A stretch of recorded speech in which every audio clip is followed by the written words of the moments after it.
I have seized her powers and harnessed for my work.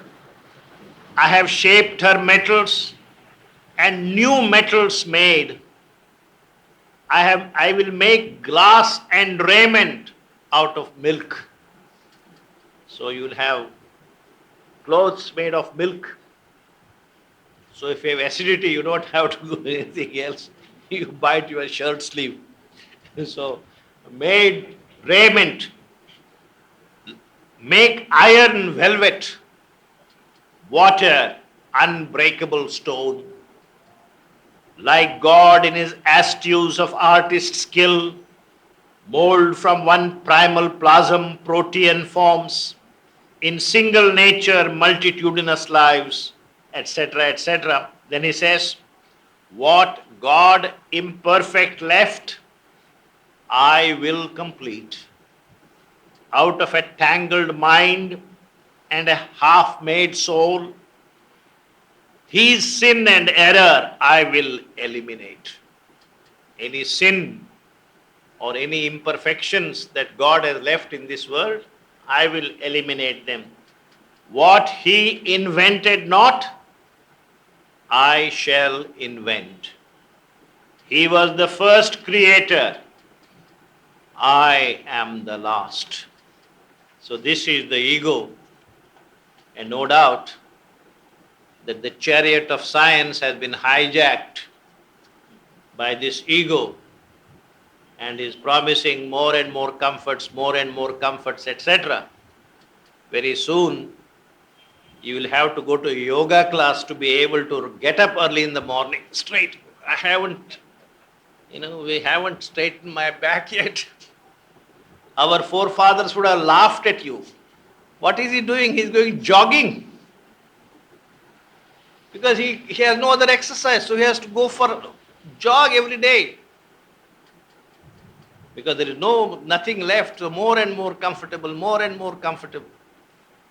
There is an ad, I don't know, my European friends, American friends, I don't know, they have seen the Indian TV stars, great imagination. There is an ad which says, in the morning, when you take out your milk from the refrigerator, you don't have to worry whether there is a supply for tomorrow or the evening. You use whatever you can and put back the empty bottle. The fridge will take a note. And the fridge will directly send instructions to the supermarket. We are out of milk. So when you come back from office in the evening and you open the fridge and find there is no milk, oh, how stupid of me. Suddenly you hear a doorbell. And there is a delivery boy from the nearest supermarket. Madam, your milk. So you don't have to do anything, everything will be done. And science is all supposed to be doing this. Science has done wonders, but at the same time this egoistic stance that science and the men of science have taken doesn't seem to be doing us a great deal of good. Finally, there is a similar presentation from another goddess. This is the goddess of wisdom, goddess of light, and you hear what she has to say on page 514, last line. O Savitri, I am thy secret soul, she says. I have come down to the wounded, desolate earth to heal her pangs and lull her heart to rest, and lay her head upon the mother's lap, that she may dream of God and know his peace, and draw the harmony of higher spheres into the rhythms of earth's rude troubled days, and so on. Then even this Madonna has an echo, has an asuric perversion. And what he says, you'll find on page 518, where he says, I am the mind of God's great ignorant world, ascending to knowledge by the steps he made, etc. Then he says, how much I know, how much we know about this world. The tree of evolution I have sketched, each branch and twig and leaf in its own place. In the embryo tracked the history of forms and the genealogy framed of all that lives. I have detected plasm, cell and gene, the protozoa traced, man's ancestors, the humble originals from whom we rose. I know how he was born and how he dies. I know everything about this world. But the one thing I don't know anything about is, why are we here? What are we supposed to do with our life? This is something, don't ask me.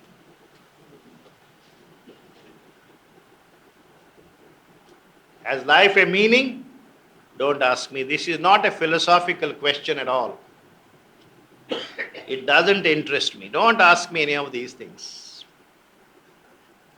So, I know everything. I know the distance of the sun between the moon and when the sun will get cool and when this will happen, that will happen, a meteoroid will come and strike the earth. All these things, I know everything about it. When water table will dry up, when Hyderabad will be a desert, etc., etc. I know all these things. But why are we here? I don't know. There are no certainties in life. And why do you need certainties anyway? Isn't life wonderful without any certainties? You just float. This is what the wisdom that we have accumulated over these years has led us. There was a time when life was very simple. Medieval days, everybody was confident that God is in his heaven and God has me in his mind all the time. He has nothing else to worry about, me all the time. So God in his heaven, everything was true. If I did the right, he will reward me. If I did something wrong, he will punish me. Life was simple, straightforward, everything went very right. Then suddenly came, there was no God, there was no heaven. Earth is not anymore the center of this universe. Earth is no more a speck of dust in the infinities of space. And you are not anymore special to God. You are just a worm crawling on this speck of dust in the infinities of space.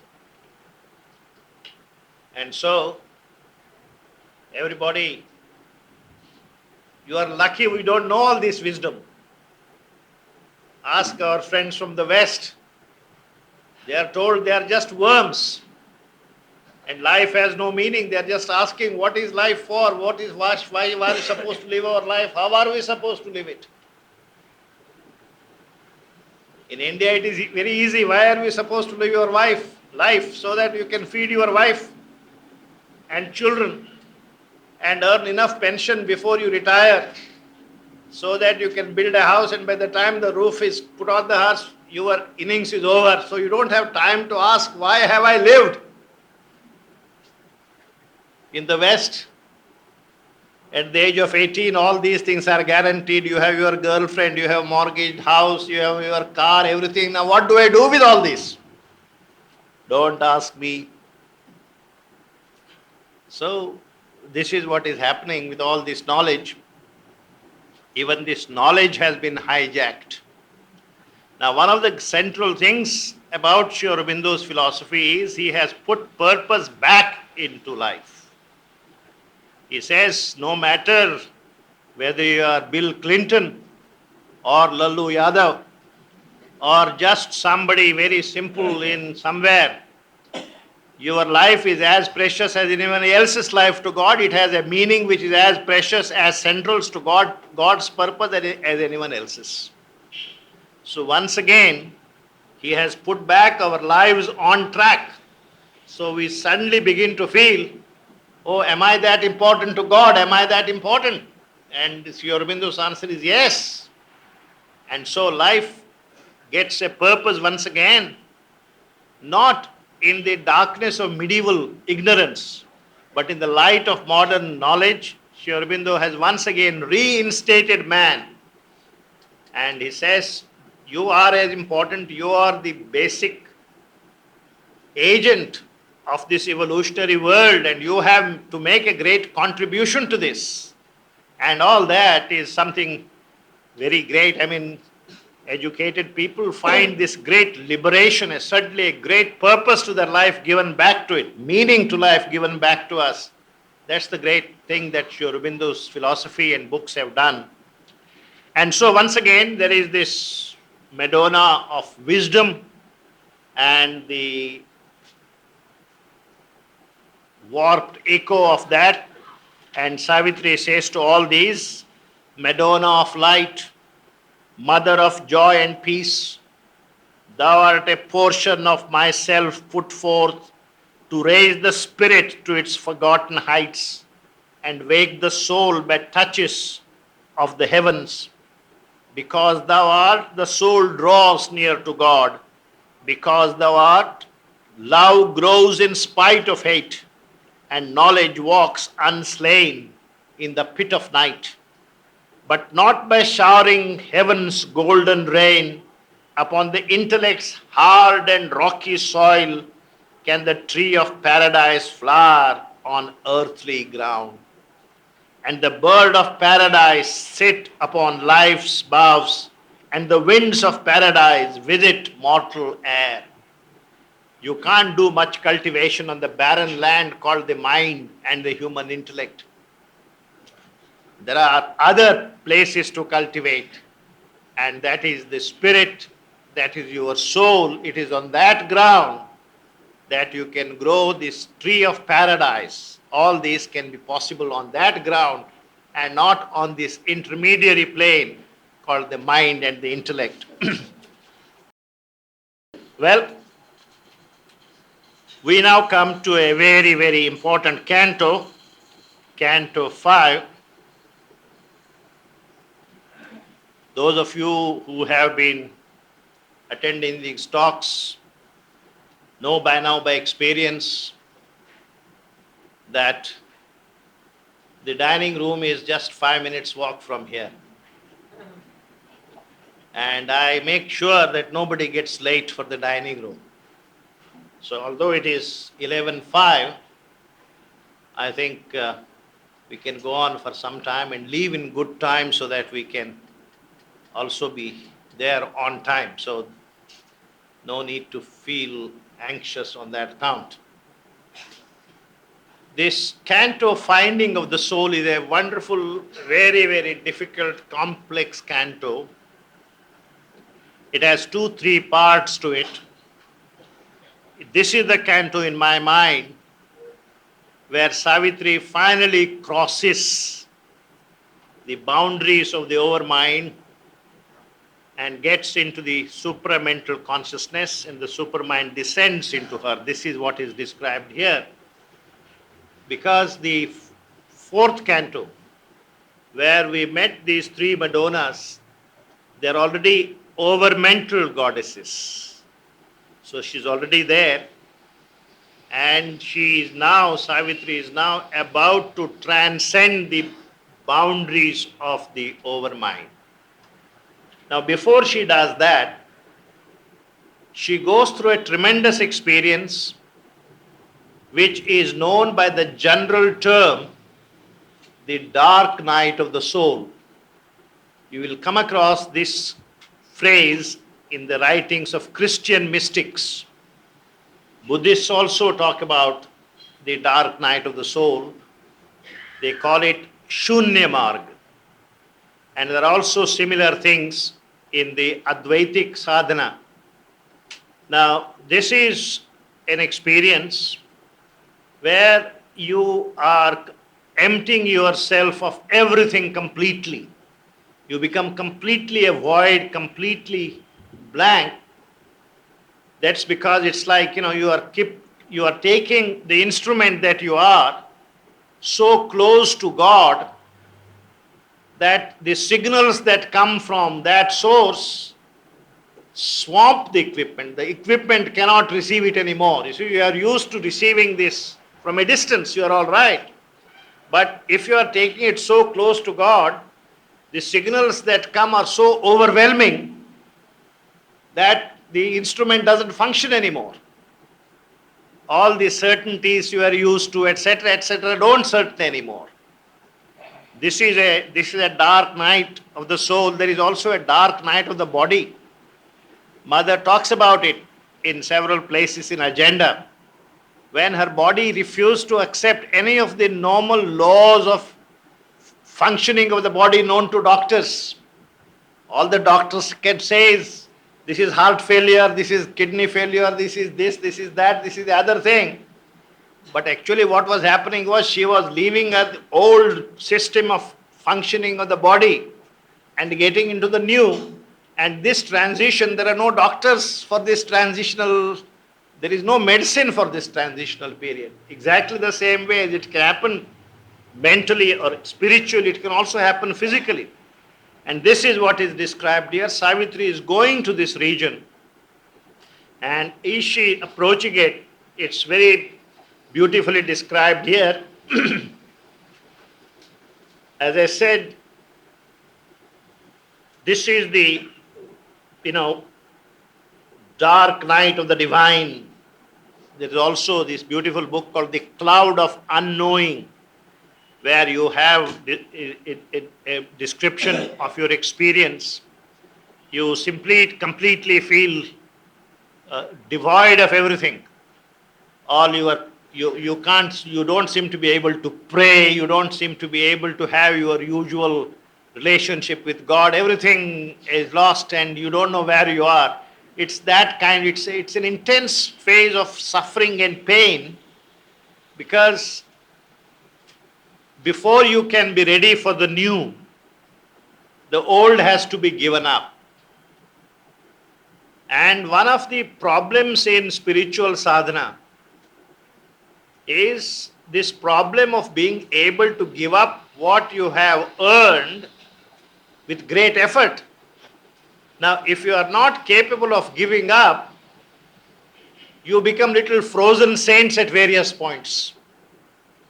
If you go to any spiritual institution, you will find these frozen saints. One is frozen at 5 kilometers, another is frozen at 6 kilometers, another is frozen at 7 kilometers. They are all there. True, they have made this journey, but they are frozen at some point. Why have they frozen at some point? They refuse to empty themselves of what has been given to them, so that the God says, look, my basket is full, I want to give him, but there is no space. And he is not emptying what I gave him last time. That was good for that phase of his growth. Now he needs something else, but there is no place. It is that kind of an experience. This dark night of the soul is that kind of an experience. It can come at any level. And after the dark night of the soul, generally, once you have gone through this stage successfully, you have a certain spiritualization of your being. And then, of course, you have a kind of, you get lost into the transcendental, you have moksha or whatever, nirvana or whatever. But Savitri didn't have that purpose. Savitri's purpose, as you know, is very clear. To wrestle with the shadow she had come. We are told on Canto 2, on book 1, where you have a chapter called The Issue, remember?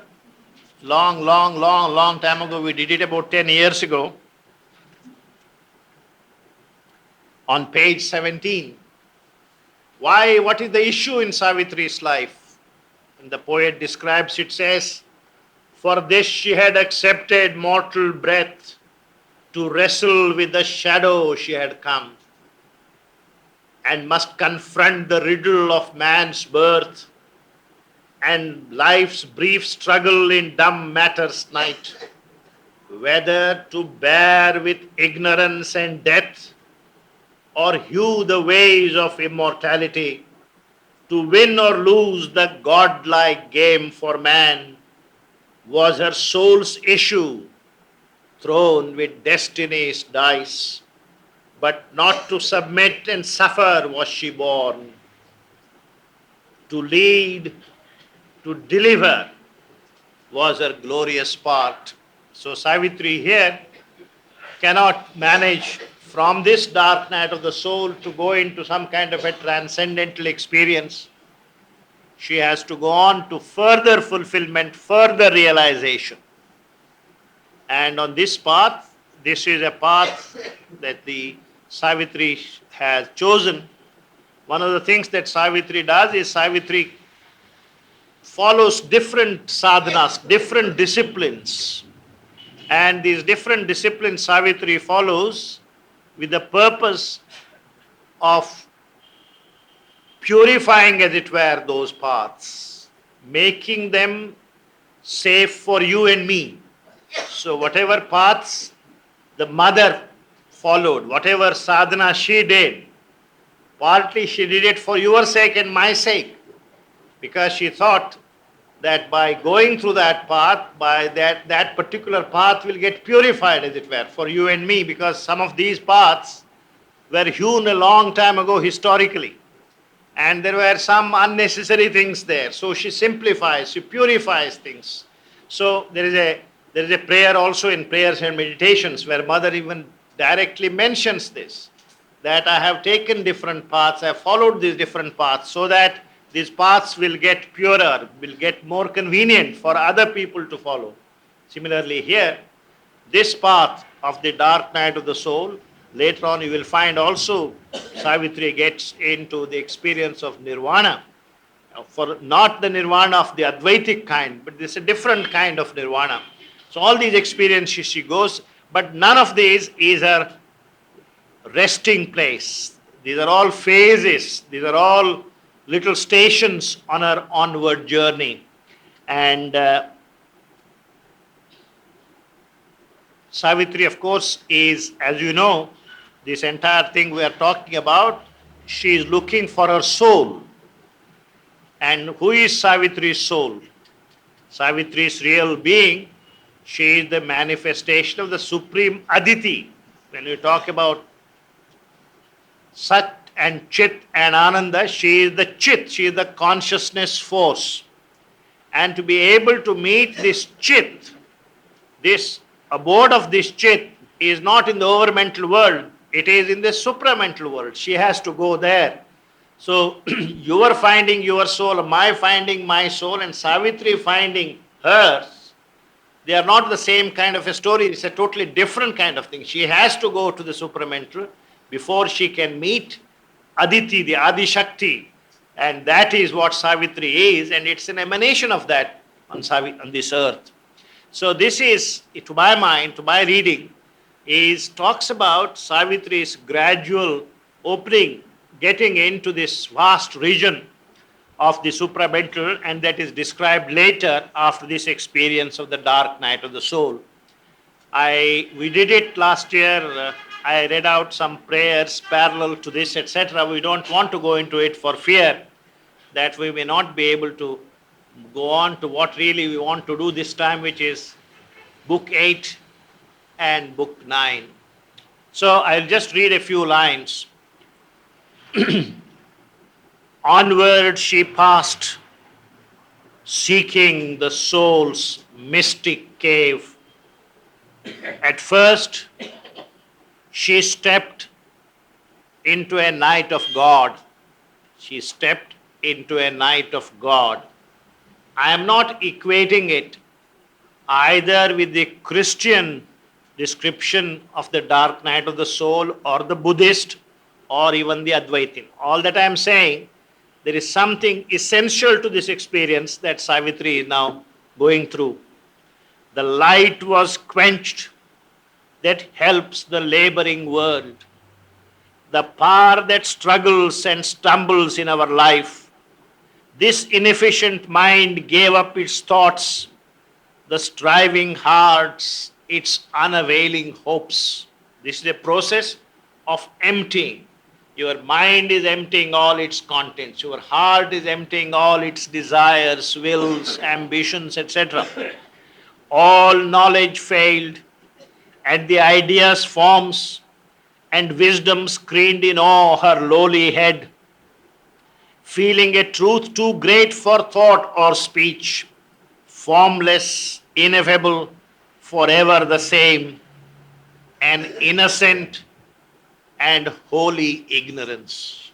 Sri Aurobindo describes it as a holy ignorance. This is not an average man's ignorance. This is a willed ignorance. This is an ignorance which is willed when you surrender all that you already have in order to receive something you have never experienced before.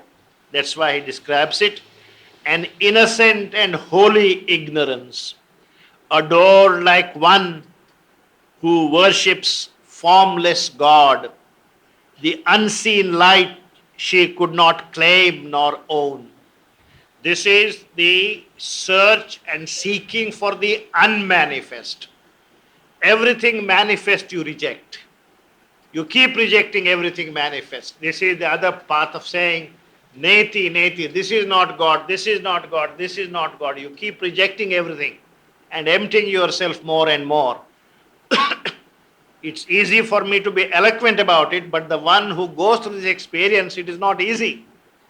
It must be a terrible experience of ache, heartache, because even spiritual path you need from time to time this reassurance you are on the right path, etc. And suddenly everything goes away and there is no props, no support left.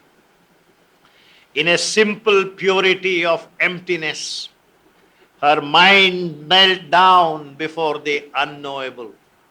Simple purity of emptiness, completely empty. All was abolished, save her naked self. All was abolished. Everything she had was abolished.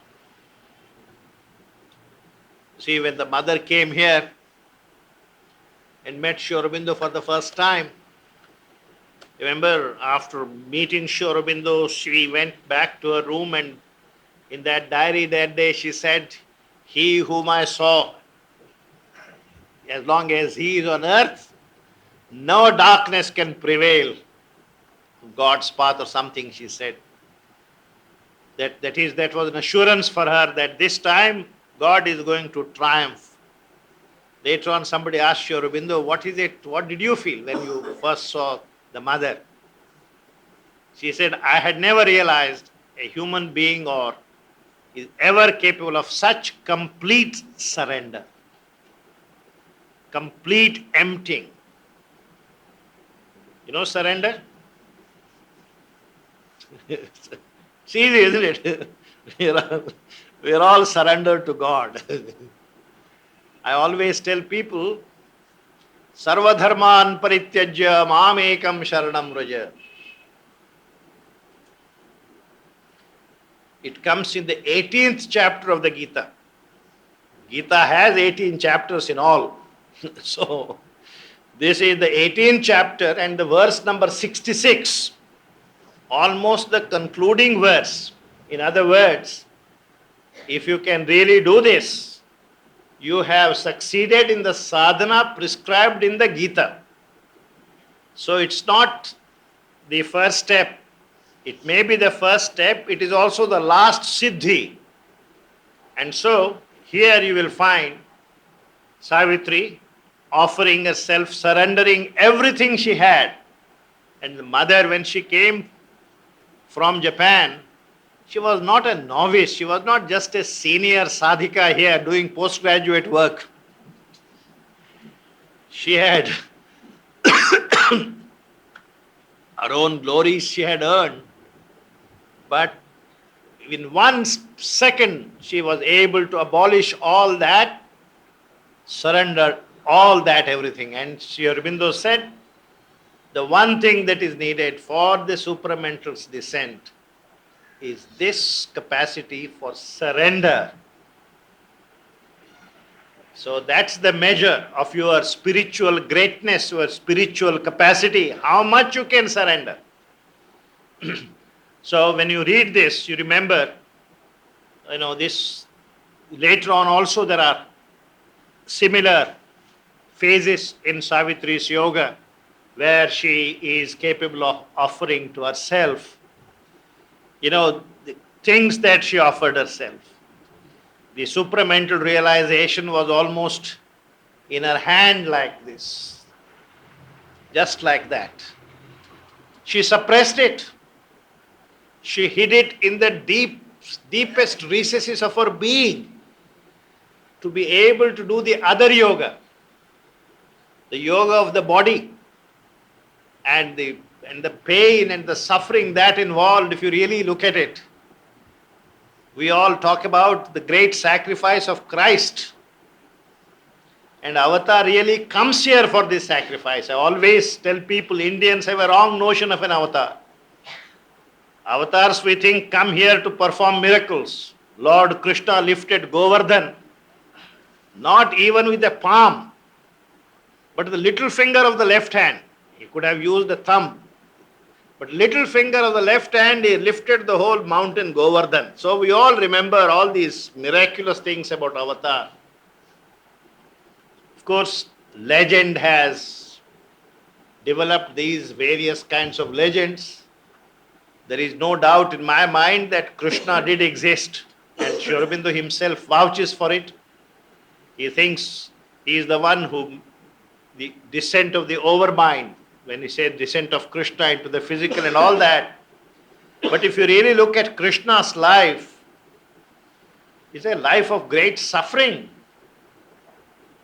You know, in the Gujarat, there is a place called Dakor. Many Gujarati friends are here, where there is a temple, Lord Krishna, called Ranchodrai. He is called Ranchodrai. Some of my Andhra friends had gone there. They never hurried, they never associate Krishna with this Ranchod. Ranchod is somebody who ran away from the battlefield. Krishna had to do that. Krishna was humiliated.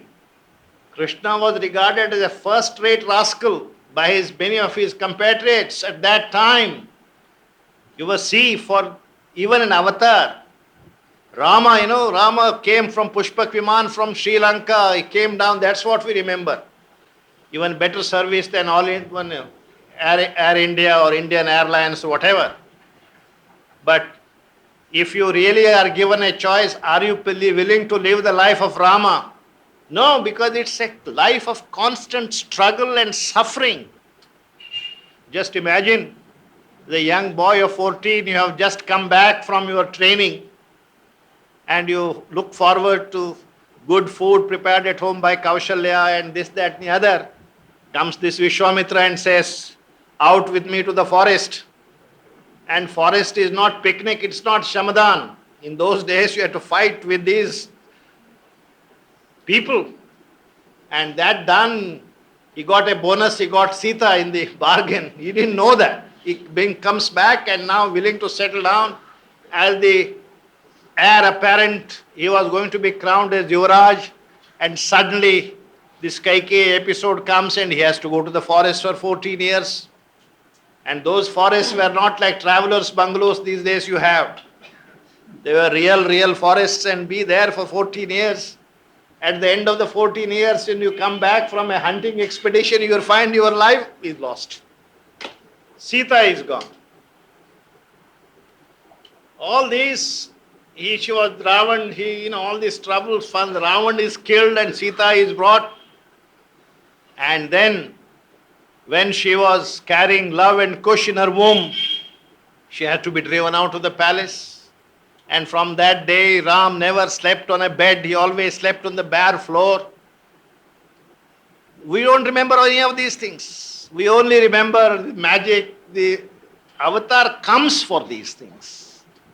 In the Western mind, since the historical avatar Christ is fresh in their mind, they know this. We don't know this. We only expect them to perform miracles one after the other. How many miracles this avatar performed? How many avatars that are performed? This is the question we keep asking. But this is the struggle, all this. Sri Aurobindo has not said it openly outside. He referred to it in his letters. He has also referred to it in his poetry. In Savitri, again, it comes back, particularly when he goes down into the worlds of falsehood and darkness and does all the work there. There is a description of all this. And the same is true of Savitri. Whether it is Savitri here or Savitri there on the other side of the road, this is a great struggle, great tapasya for mankind. And here too, as you see, her capacity to tremendously offer herself, that is the model that I think Sri Aurobindo had when she was describing all this. Herself was nothing, God alone was all. Yet God she knew not, but only knew He was. A sacred darkness brooded now within. The world was a deep darkness, great and nude. This void held more than all the teeming worlds. This blank felt more than all the time has borne. This dark knew dumbly, immensely the unknown. But all was formless, voiceless, infinite, as might a shadow walk in a shadowy scene, etc. This description ends on line 7 on page 523. In endless time, her soul reached a wide end. The spaceless vast became her spirit's place. Then, suddenly, a new realization, a new horizon breaks up. At last, a change approached. The emptiness broke. A wave rippled within. The world had stirred. Once more, her inner self became her space. There was felt a blissful nearness to the goal. Heaven leaned low to kiss the sacred hill. The air trembled with passion and delight. A rose of splendor on a tree of dreams. A rose of splendor on a tree of dreams. The face of dawn out of moon twilight grew. Tomorrow we'll see what this face of splendor is, what is this new realization that Savitri had. And I hope also to do 2 more cantos so that at least day after tomorrow we'll be ready for book 8. Thank you.